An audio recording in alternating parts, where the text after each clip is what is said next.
जो नेता अभी आरएलपी को परेशान करते घूम रहे हैं वो आरएलपी के दरवाजे पे खड़े मिलेंगे, लेकिन उनको एंट्री नहीं मिलेगी। ये भी मेरे बाड़मेर रैली के अंदर जो घटना हुई थी वो मेरे काफिले की घटना नहीं थी, लेकिन बच्चे हमारे थे, इसलिए मैंने क्या कहा रैली की काफिले की घटना तो वो थी कि मेरा काफिला जा रहा हो उसमें घटना घटित हो जाए, लेकिन 2.5-3 घंटे पहले कोई जाए और कहता हनुमान जी का काफिला था, इस रोड से मेरे जाने के बाद कितने लोग आ गए होंगे, वो काफिला नहीं माना, काफिला वो माना जाता है। तो अगर मेरे काफिले में कोई घटना होती तो मैं सड़क पर खड़ा होता, अस्पताल पहुंचता। मैं दूसरे नेताओं की तरह नहीं हूँ कि मेरे काफिले में घटना हो जाए मैं भाग जाऊं छोड़ के।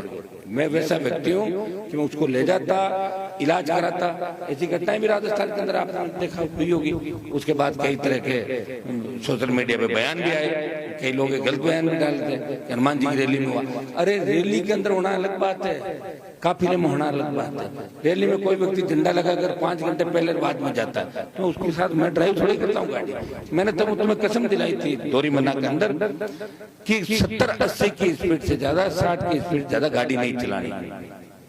हाँ कहीं आवश्यकता हो जल्दी मतलब 10-20 आगे पीछे हो सकती है। आजकल की जो गाड़ियां हमारी स्कॉर्पियो, फॉर्च्यूनर, ये 80 तक की स्पीड में ब्रेक भी लग जाते हैं। बेल्ट लगाएं ताकि आपको जो बैलून जो होते हैं एयर बैग वो खुल जाते हैं, जान बच जाती है। तो ये सारी चीजें आपको पता है और मैं कभी आपको गलत ट्रैक पे नहीं लेके जाता भाइयों। आपको पता है सारा कि नौजवानों को अगर संघर्ष का रास्ता दिखाया, लेकिन इस रास्ते का मतलब ये है कि कई बार मैं कह देता हूँ कि मैं उस दिन नहीं हूँ। इसका मतलब मैं जितने कागज इकट्ठे करा हूँ, तुम्हारे 15-15 किलो रोज के कागज आते हैं। कितने कागज आते हैं? 15 किलो, 10 किलो, 20 किलो। मैं कोई रद्दी में नहीं डालता उनको दूसरे नेताओं की तरह। मैंने मशीन नहीं लगा रखी कि कागज अंदर डालते हैं तुम्हारे जैसे यहाँ वाले दूसरे लोग कागज अंदर निकल जाते हैं, वो खत्म कर भूल जाते हैं। हनुमान बेनीवाल प्रयास करता है। मुझे पता है कि अनिल की शादी में नहीं आ पाया था, अगले प्रोग्राम आ जाएंगे, किसी के नहीं आ पाया, मुझे चिंता है इस बात की। तो आप ये माने कि अगर नहीं आए तो कहीं न कहीं आपका ही काम कर रहे हैं। अगर मैं कहीं नहीं हूँ तो आप ये भी सोचें कि उनका भी परिवार हनुमान जी का भी अपनी तरफ, उनके भी बच्चे छोटे हैं, हो सकता है कोई एक दिन कहीं कहीं कोई दूसरा काम भी कर रहे होंगे। हमारे कागज इकट्ठे करके उस सरकार को देंगे तो टाइम तो मुझे देना पड़ेगा। कागजों की छंटनी करके दस्तखत करके ये शुरू करूंगा कि नहीं करूंगा, तो थोड़ा सा धीरज धरे।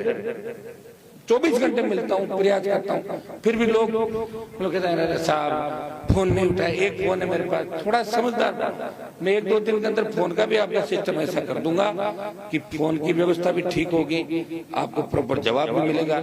चुनाव तक थोड़ा ध्यान रखें, खाली मजाक के लिए, हताई करने के लिए मेरे से फोन नहीं करेंगे। ऐसा बात करो और क्या हो, रात तक बजा सोता काल कहीं पर और क्या हो फलान जी ढिमका जी, ये मत करो तुम लोग। इसे मैं तंग होता हूँ भाई। एक आदमी पीट के कर दोगे तो मैं स्विच ऑफ कर लूंगा, फिर क्या करूंगा।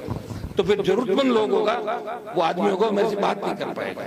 ये सही है कि कुछ हमारी कमियां हो सकती है, लेकिन उनको दूर करेंगे। या तो किसी ने पार्टी नहीं बनाई भाई 70 साल में, पार्टी बनाई अभी भीख नहीं मांगी, जोड़ी नहीं फैलाई, चंदा मांगने के लिए नहीं निकला। कल आपने लिस्ट देखी होगी तो पार्टियों का चंदा आया, बीजेपी ने इतने करोड़ पाए, कांग्रेस ने इतने 37, उसमें आरएलपी का तो नाम ही नहीं था कहीं। इसलिए नहीं था कि राष्ट्रीय लोकतांत्रिक पार्टी ने चंदा नहीं लिया राजस्थान के अंदर भी एक भी व्यक्ति से। वो भी अभियान चलाएंगे, लेकिन बच्चों से थोड़ी लेंगे चंदा। बात करेंगे, प्रयास करेंगे। आपको पता है कि संसाधनों के बिना काम नहीं चलता, लेकिन हम संसाधन उन लोगों से नहीं लेंगे जो माफिया है, तो संसाधन देने के बाद हमारे सामने खड़े हो जाए और बोले गलत काम करो, हमने आपको चंदा दिया था। ऐसे लोगों के चंदे की हमें आवश्यकता राजस्थान के अंदर बिल्कुल भी नहीं। भूखे रह जाएंगे लेकिन मान सम्मान के साथ सौदा नहीं करेंगे। ये भी मैं आपको विश्वास दिलाता हूँ। आप मजबूत रहे। ओशियान से मेरा लगाव है, क्यूसर ओशियान लगता इलाका है और मुझे पूरा भरोसा है कि ओशियान लोहावट जिस तरह भोपालगढ़ की सीट पिछली बार जीती थी, इस तरह ओशियान लोहावट में भी राष्ट्रीय लोकतांत्रिक पार्टी का परचम इस बार यहाँ का जवान फहराएगा। ये कोई क्यूसर से कम नहीं है, पूरा क्यूसर का लगता बेल्ट है और मुझे पूरा विश्वास है कि इस बार जोधपुर नागौर से कम नहीं रहेगा। नागौर, जोधपुर, बाड़मेर जो राजस्थान में आरएलपी की राजधानी कही जाती है, शेखावाटी के इलाके, बीकानेर से लेकर भी गंगानगर तक जो कार्यक्रम अपने हुए, जिस तरह नौजवान आगे बढ़ रहा है, निश्चित रूप से अगर राजस्थान में चर्चा चलती है तो एक ही बात चलती है कि कांग्रेस और भारतीय जनता पार्टी की राष्ट्रीय लोकतांत्रिक पार्टी दांत खट्टे कर देगी राजस्थान के अंदर। ये आपकी ताकत का परिणाम है। आप हिम्मत नहीं आ रहे, मजबूत रहे। इस शुभ काम में डॉक्टर साहब को बधाई मेरी तरफ से, मुझे आमंत्रित किया। मुझे बायतू जाना, लेट भी हो रहा हूँ, घंटा सवा घंटे का कार्यक्रम उधर भी रहेगा मेरा। दोबारा अपन मिलेंगे, सब लोग मिलजुल कर रहे। अब कोशिश करें कि पीड़ित शोषित हमारा जो भी भाई है उसकी मदद हमें करनी है। जोश में होश रखना है। हो सकता है कि सारी 100% तुम संतुष्ट नहीं हो। अपना सस्ता अभियान भी हमें तेजी से चलाना। इसके लिए आगामी 5, 7, 10 दिन बाद राजस्थान के कुछ प्रमुख नौजवानों हम एक जगह इकट्ठा करेंगे, करके 1-1.25 महीने का कार्यक्रम हम चलाएंगे। 30 अगस्त तक या जितना भी जो रहेगा, 1 महीना 1.25 महीना सस्ता अभियान राजस्थान में तेजी से हम चलाएंगे। और जो व्यक्ति जितना अच्छा काम उसके अंदर करेगा वो पार्टी पदाधिकारी घोषणा भी 30 अगस्त और 1 सितंबर लगभग करके वो चुनाव तक फिर हमारी वो कार्यकारिणी रहेगी। अभी तो आप ये सारी जो टीम है हमारी, प्रधान, विधायक, जो हमारे जो पार्टी के स्तंभ है, लड़ रहे करें, उन सबको आप माने। मैं तो लगातार लगी रहा हूँ, अकेला व्यक्ति आपके बीच हूँ।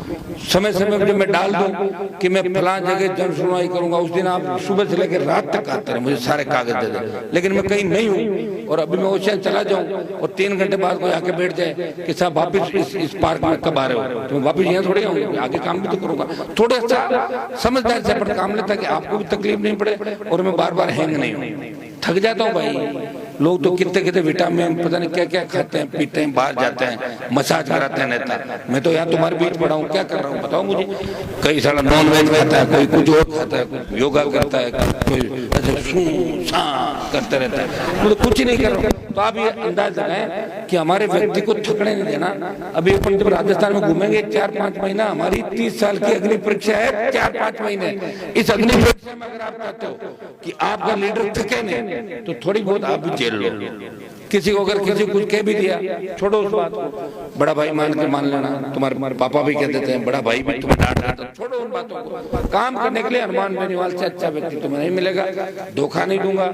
सत्ता के नजदीक हो, थोड़ी हिम्मत रखो। बीजेपी के भी घुटने टिकवा देंगे और कांग्रेस के भी घुटने टिकवा देंगे, ये मैं विश्वास आपको दिलाता हूँ। जो नेता अभी आरएलपी को परेशान करते घूम रहे हैं, वो आरएलपी के दरवाजे पे खड़े मिलेंगे, लेकिन उनको एंट्री नहीं मिलेगी, ये मैं विश्वास आपको। बहुत बहुत आपको धन्यवाद। डॉक्टर साहब को मेरी तरफ से शुभकामनाएं, भाई राजू को भी मेरी तरफ से बहुत बहुत जन्मदिन की शुभकामनाएं, और बाकी जितने भी हमारे नेताओं को शुभकामनाएं। बहुत अच्छा कार्यक्रम आपने आयोजित किया। थोड़ा लेट में हो गया, लेट तो मैं हमेशा होता हूँ, आपको पता है। कहीं न कहीं इतना मतलब मेरे वो रहता है शेड्यूल।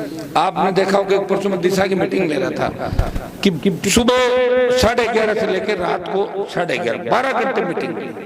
उससे पहले 3 दिन लगातार मीटिंग। एक राजस्थान में सांसद है जो सरकार के खिलाफ है, स्टेट के दिल्ली के, फिर भी वो कार्यक्रम करके लोगों को न्याय दिलाने का प्रयास कर रहा है। कुछ लोग आए थे, मिल नहीं पाए रात के 1-2 बजे, उनसे मैं लगातार कांटेक्ट में भी हूँ। आप चिंता नहीं करें, अगर आप मेरे से नहीं मिल पाओ तो क्यों चिंता करो, अगले दिन मिल लेना, फोन करके आ जाना। आओगे तो काम भी होगा, मैं भी परेशान नहीं होऊंगा, और आपको लगेगा कि आराम से बात करिए, हमारा काम हुआ। काम मेरी प्राथमिकता है, लेकिन आपको इस बात की भी चिंता करनी है कि जिस तरह तुम थक जाते हो उस तरह हनुमान बेनीवाल भी थकता है। वो कोई और मिट्टी का नहीं बना हुआ, तो उसका ध्यान हमें रखना है। 2 दिन तुम जब घर से बाहर होते हो तो घर पर घर वाला कितना फोन करते हैं, घर गए, घर को नहीं है, घर को नहीं है, 11 बज गए, 12 बज गए। तो मेरे भी तो घर पे बच्चे हैं, आता होगा, परिवार है, रिश्तेदार है, आप सब वो टीम है। मुझे बैठ के कागजों को आगे भी भेजना, पार्लियामेंट चलेगी, विधानसभा में ध्यान रखना है, आंदोलन करना है, व्यवस्था भी करनी पड़ती है। तो भाइयों इन चीज का ध्यान रखना है। ओसिया की सीट पे कब्जा कैसे करें, इस चीज का भी ध्यान रखना है। अभी आपस के अंदर, अभी आपस में अभी मत सोचो कि कौन एमएलए का चुनाव लड़ेगा नहीं लड़ेगा। एमएलए का चुनाव वही लड़ेगा ओसिया से जिसे आज राष्ट्रीय लोकतांत्रिक पार्टी टिकट देगी, वो सबका उम्मीदवार एक होगा। अभी बढ़ जाओगे कि अभी हनुमान जी ने उसको टिकट फाइनल कर दिया, उसको किसी को फाइनल नहीं है। मैं सिर्फ जीतने वाले लोगों को टिकट दूंगा। मेरे भी लड़ते लड़ते 20-25 साल हो गए। जो जीतेगा वो मेरा उम्मीदवार होगा, जो खाली वोट लेगा ऐसे उम्मीदवार कहीं भी राजस्थान के अंदर खियोसर से भी वही उम्मीदवार होगा। चुनाव जीतने की थी। मेरा सर्वे में करवा रहा हूँ, मेरे हिसाब से महीने भर बाद सर्वे भी आ जाएगा। हमारे जो कमिटमेंट है, क्योंकि बिना सत्ता के आपका भला नहीं हो सकता, और सत्ता के लिए विधायक चाहिए, और विधायक कौन चाहिए? जो आप लोग चाहोगे, जो आप चाहोगे वही आपका उम्मीदवार होगा। इतना विश्वास मैं आपको दिलाता हूँ। सब लोग मिलकर काम करें, हमें सत्ता पे कब्जा करना है, एक चीज आप तय कर लें। बहुत बहुत सबको सबको धन्यवाद, जन्मदिन की बहुत बहुत शुभकामनाएं। प्रधान जी को जन्मदिन मैं दोबारा आपको दूंगा। धन्यवाद। जय जय। मैं 1 मिनट नेताजी का समय लूंगा कि थोप के अंदर